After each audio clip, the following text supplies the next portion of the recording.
Not surprisingly, the first question most interruption marketers ask when they hear about permission marketing is, so, how do you get people to sign up?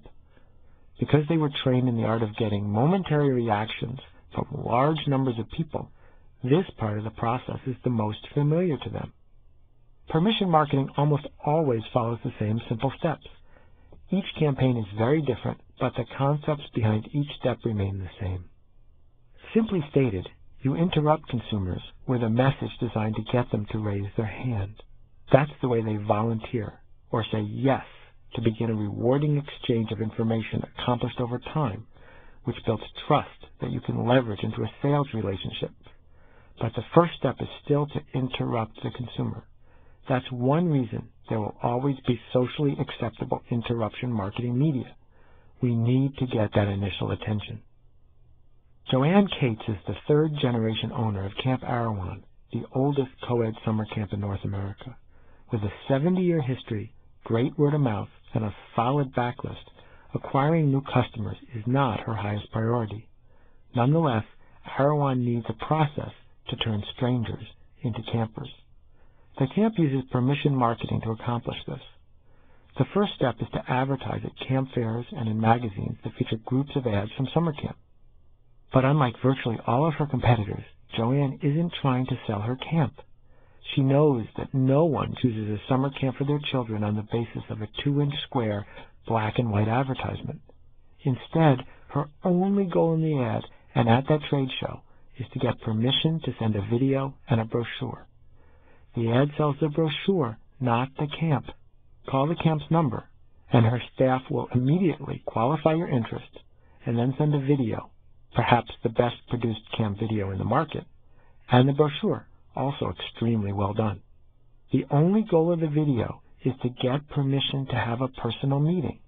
It doesn't sell the camp, it sells the meeting. Now, fully qualified and having seen the testimonials, the photographs, the facilities, and the happy campers, the family is ready to be sold on the camp, and that's done in person. Once a camper attends for a summer, odds are that he or she will stay for more summers and bring a brother or sister along as well, which makes the sale worth nearly $20,000. By using permission marketing, Arawan is able to make these significant step-by-step sales with a very high efficiency. At each step, the only goal of the next step is to expand permission. She interrupts to get permission to send a video using a small print ad. She uses the video to get permission to visit. She uses the visit to get permission to sell one summer, and she uses one summer to sell 6 more. By focusing media on getting permission instead of making the ultimate sale, marketers are able to get far more out of their expenditures. The response rate to a free sample, or an affinity program, or a birthday club might be 5 or 10 times the response rate of an ad asking for a sale. This is a critical distinction. Step 2 in the process, after the consumer has been interrupted, is to make an offer and ask for volunteers. The offer should provide selfish motivation and offer virtually no downside to the consumer.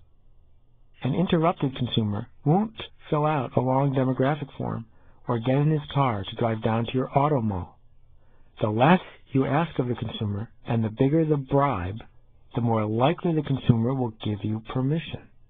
The permission won't be broad or deep, but it will guarantee that your next interaction will be significantly more impactful. In order to make the marketing messages you send relevant and personal, you need to get some data. Permission marketers are totally obvious about their objectives with the consumer. They make it crystal clear what they will be doing with the data they collect and exactly why it's beneficial to the consumer to give this data. The reward you offer a consumer must be obvious and simple. To dramatize the importance of this stage, to make it crasser than it needs to be, I call it bait. No one would argue with the idea that when you go fishing, you ought to use the most effective, most obvious bait you can find. The same is true when you try to attract consumers. After you've interrupted, engaged in a bargain, and exchanged data with the consumer, you need to teach and eventually leverage the permission you've obtained. If you're in a medium where frequency is cheap, like the internet, take your time.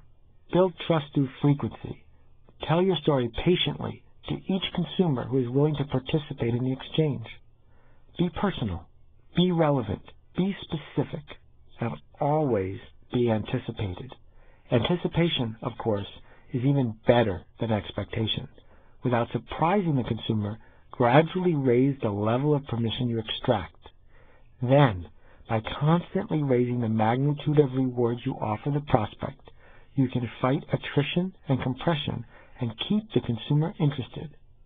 By continuing the dialogue, you can teach the consumer until a stranger becomes a friend, and then a friend becomes a customer.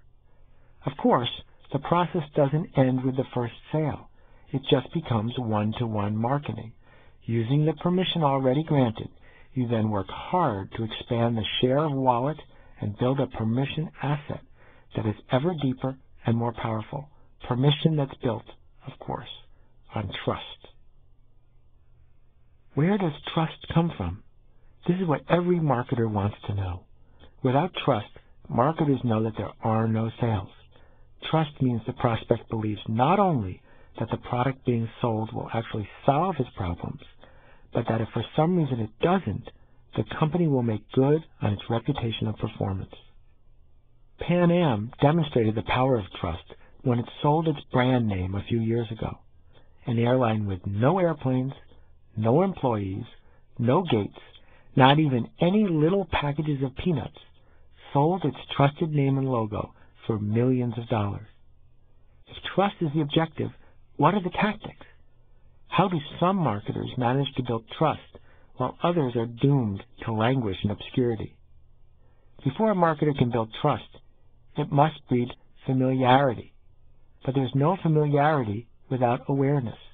And awareness, the science of letting people know you exist and getting them to understand your message, can't happen effectively in today's environment without advertising. When advertising agencies measure their campaigns, they look at reach and frequency. Reach is a fairly simple metric. How many different people were exposed to each ad? Frequency, as we'll see in a moment, involves some more artful measurements, but it is the advertiser's single most important tactic. Muhammad Ali didn't become heavyweight champ of the world by punching 20 people, one time each. No, he became the champ by punching one guy 20 times until he fell down. By applying frequency to the poor opponent's head, Ali was able to bring his message home. Advertising works the same way. Advertisers know that the single best way to make an advertising campaign work is to run the ads a lot. By all means, be sure to reach every possible consumer. But it's far more important to deliver advertising with frequency. Drill it home again and again. The frequency you bring to an advertising campaign does two things. First, it cuts through the clutter with the sheer law of averages.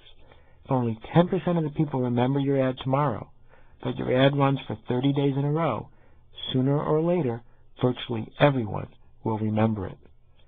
Second, frequency causes the consumer to focus on the message you're trying to get across.